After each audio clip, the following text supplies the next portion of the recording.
The alarm on my wrist buzzed hard enough to sting, and I was already moving before my mind caught up with my legs. Smoke curled from a collapsed stall 2 rows down the market street, and somewhere under that gray haze a child was screaming. Not screaming from fear alone, screaming from being alone. My name is Daniel Combs, and 3 months ago, I did not know that an 8-year-old alien girl would end up changing the way I saw my own species. I was assigned to Outpost Varen, a joint human and HFY supply station, built on a moon that had no real name, only a designation number nobody used out loud.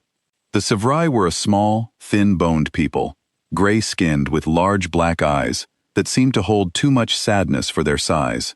They had been fighting a long war against a raiding faction called the Koran for longer than most of their elders could remember. Food was rationed. Medicine was rationed. Even light and heat inside the domes were rationed. There was no room in their world for anything that did not help them survive another week. That morning, the market dome had taken a hit from a stray mortar shell fired from beyond the perimeter fence. It was not a large explosion, not enough to kill many, but enough to collapse 2 stalls and send half the district running. I reached the smoke first, ahead of the HFY guards, because humans on this base were trained to move toward danger, not away from it. That was our reputation here. Strange, aggressive, unshakably calm in fire. The HFY respected it. They also feared it a little. I understood why. Under a fallen support beam, pinned by nothing more than fear, sat a small gray girl with her knees pulled to her chest. Her clothes were torn at the shoulder, her lip was bleeding from a fall, and her enormous black eyes were streaming with tears that left pale tracks down her dusty face. She could not have been older than 8 in human years, though HFY aged differently, so I never really knew for certain. I knelt beside her, careful not to touch anything that looked broken. My hands moved over her arms and legs, checking, the way we were trained to check. No fractures, just fear and a scraped lip.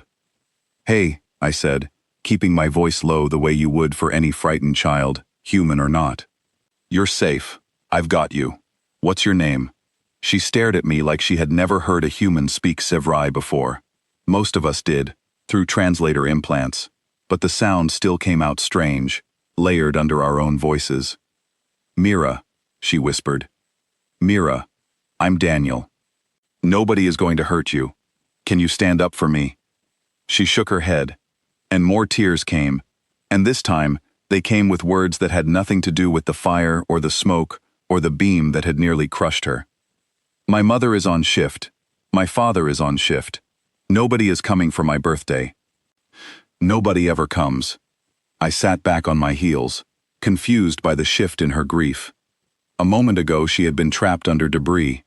Now she was crying about something else entirely. Something that had clearly been sitting inside her long before the mortar ever fell. "When is your birthday?" I asked. "Today," she said, and the word broke apart in her mouth like it hurt to say it. I looked around at the wreckage, at the gray dust settling over broken crates of ration packs, and something in my chest went tight, in a way that had nothing to do with the explosion. A child was buried in rubble on her own birthday, and the first thing she thought of, even through her tears, was that nobody was coming.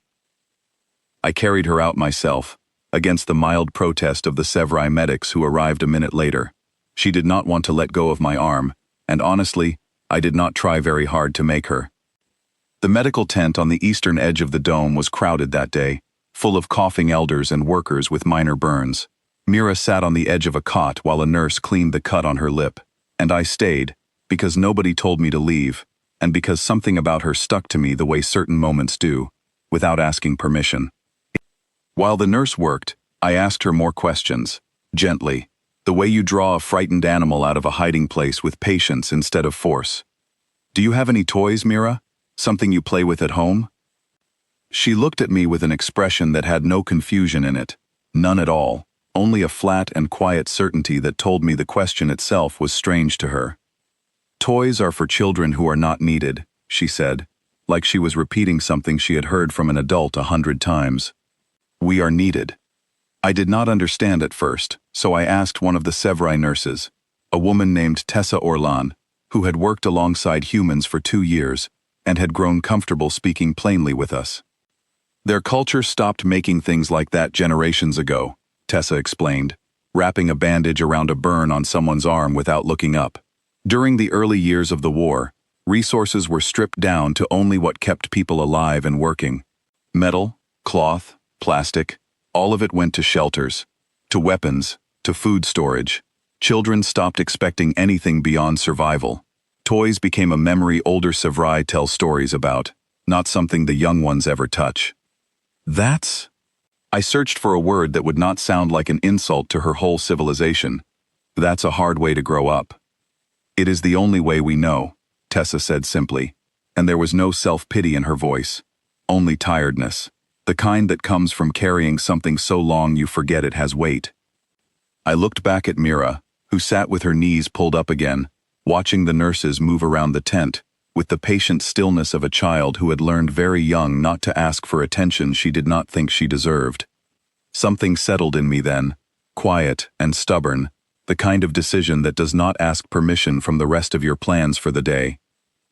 I was going to get that girl a toy.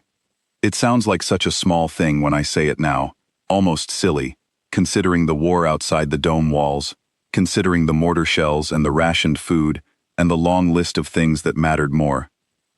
But sitting in that tent, watching an 8-year-old explain her own culture's grief without even realizing she was doing it, I understood that small things were exactly what she needed.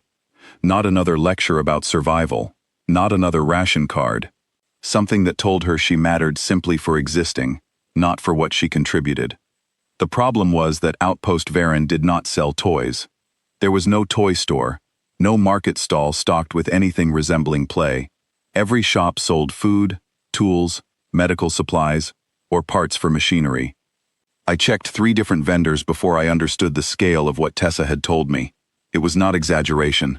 There was truly nothing here built purely for joy. I went back to the human barracks that evening and sat on the edge of my bunk, turning the problem over in my mind. I had almost nothing personal with me, just a duffel bag of standard gear, a photo of my sister back on Earth, and a pocket knife my grandfather had given me before he passed. Then my eyes landed on the storage crate under my bunk, and an idea started to form.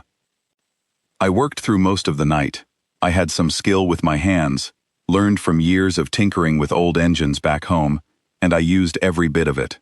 I took a spare piece of soft insulation cloth from a repair kit, the kind normally used to wrap delicate machine parts, and I cut it into simple shapes.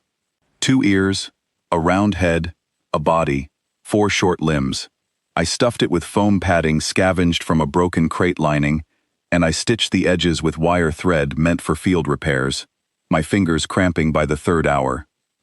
By the time the base's artificial dawn cycle kicked on, I had something in my hands that would never win any award for craftsmanship, but it had a shape, a soft round shape with stitched black eyes, made from 2 washers I had painted with a marker.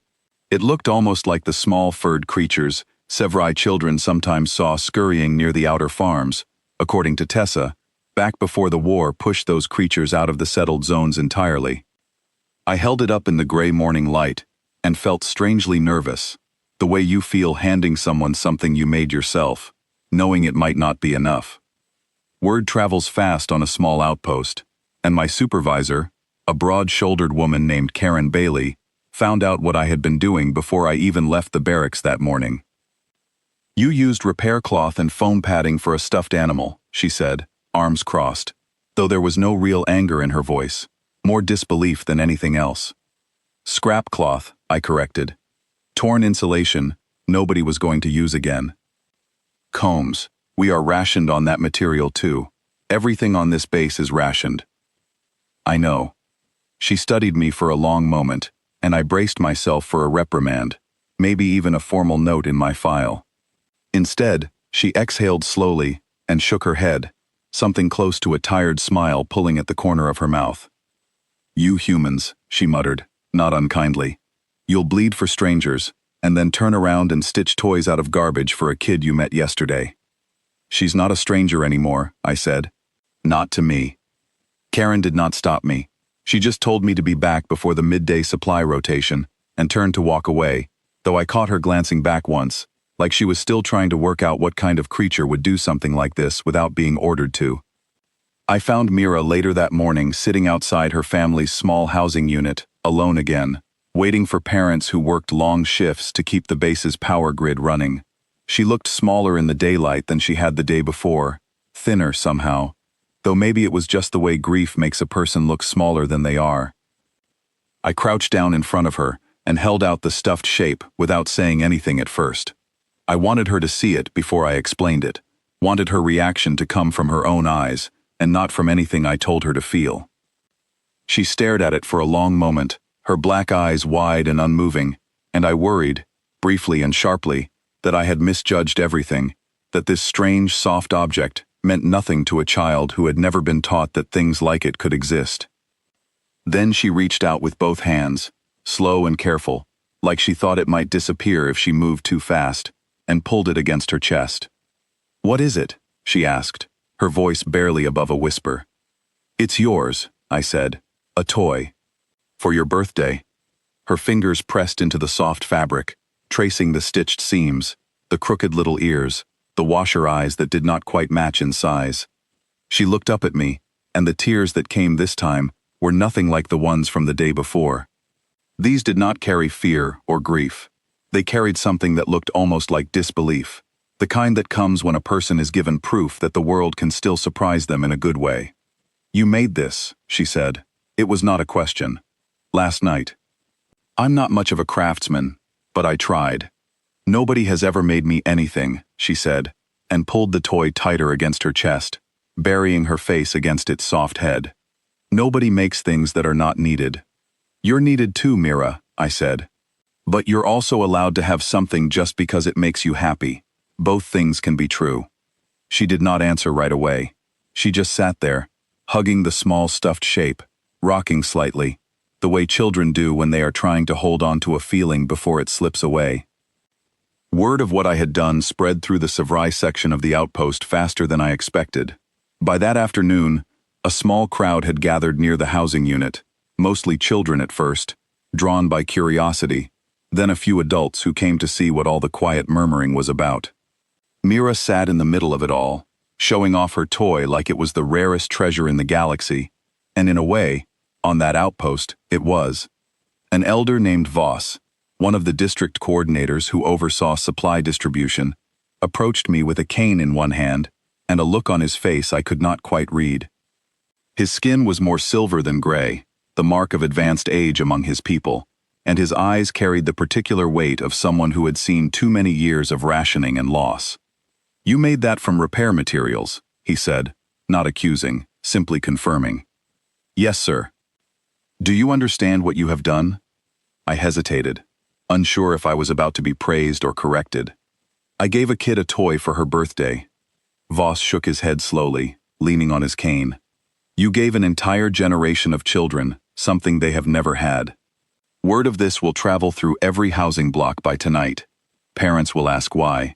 Officials will ask if this sets a precedent we cannot sustain." My stomach tightened. I didn't think about it that way. I just saw a crying kid and wanted to help. "That is exactly the point," Voss said, and something in his voice softened, the sternness fading into something closer to wonder. "You did not think about policy or precedent or resource allocation. You saw a child in pain, and you acted, without calculation, without asking what it would cost you, or what rule it might break. Our people stopped doing that generations ago. We forgot how, because survival demanded that we forget."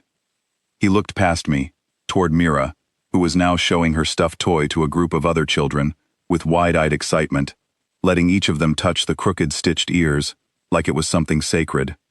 "Humans have a strange reputation among the stars," Voss continued. "Fierce in battle, unshakable under fire. Many species fear what you can do when provoked, but I am beginning to understand that the same fire that makes you fearsome in war is the very thing that makes you capable of this. You do not calculate kindness, you simply give it, the way you give everything else, completely and without reservation." I did not know what to say to that, so I said nothing, and Voss did not seem to expect a reply. He simply nodded once, a slow, respectful gesture, and walked away leaning on his cane, leaving me standing there, in the middle of a crowd of children who had never owned a toy until that morning.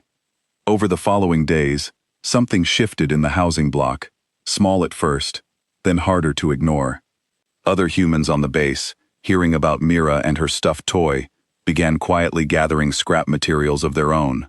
A mechanic named Peter Voss, no relation to the elder, carved a small wooden bird for a HFY boy who lived 2 doors down from Meera. A supply clerk named Grace Milton knitted a simple doll from unraveled thread scavenged from worn uniforms. None of it was coordinated. Nobody issued an order. It simply happened, one small act following another, the way sparks catch and spread without anyone planning the fire. The HFY officials never did draft a policy about it, not that I heard of anyway. Some things, I think, are better left unmeasured, uncounted, allowed to exist simply because they are good, without needing a reason attached to justify them. Meera kept her stuffed toy with her every day after that. I saw her sometimes near the market dome, the same dome that had nearly collapsed on her, sitting on an overturned crate with the toy tucked under one arm, while she watched the world go by with eyes that seemed a little less heavy than before. She started calling the toy Danny, which embarrassed me more than I expected the first time she told me, though I never asked her to change it. Weeks later, near the end of my rotation on Varen, Meera found me packing my gear near the transport bay, preparing to ship out to a different post. She ran up holding the stuffed toy against her chest, its stitching a little more worn now, one ear slightly loosened from constant handling and love. "Are you leaving?" she asked, her voice smaller than I remembered it. "For a while," I said, "but I'll come back to visit when I can." She nodded slowly, then held the toy out toward me, offering it back, her small hands trembling slightly with the effort of the gesture. "You should keep him safe while you're gone," I told her gently, pushing her hands back toward her chest. "He's yours. He was always yours. I just made him. You're the one who gives him his home." She hugged the toy tightly and looked up at me with those large black eyes, no tears this time, only something steady and warm that had not been there the day I found her buried under rubble on her birthday. "Thank you for coming for me," she said. I knelt down one last time before the transport called for boarding, and I told her something I believed with my whole chest, something I hoped she would carry with her long after I was gone from that outpost. "You matter, Meera, not because of what you do for anyone, just because you're you. Don't ever forget that." She smiled, small and honest, and held her stuffed toy up so its washer eyes faced the transport ship, as if introducing it to the journey ahead.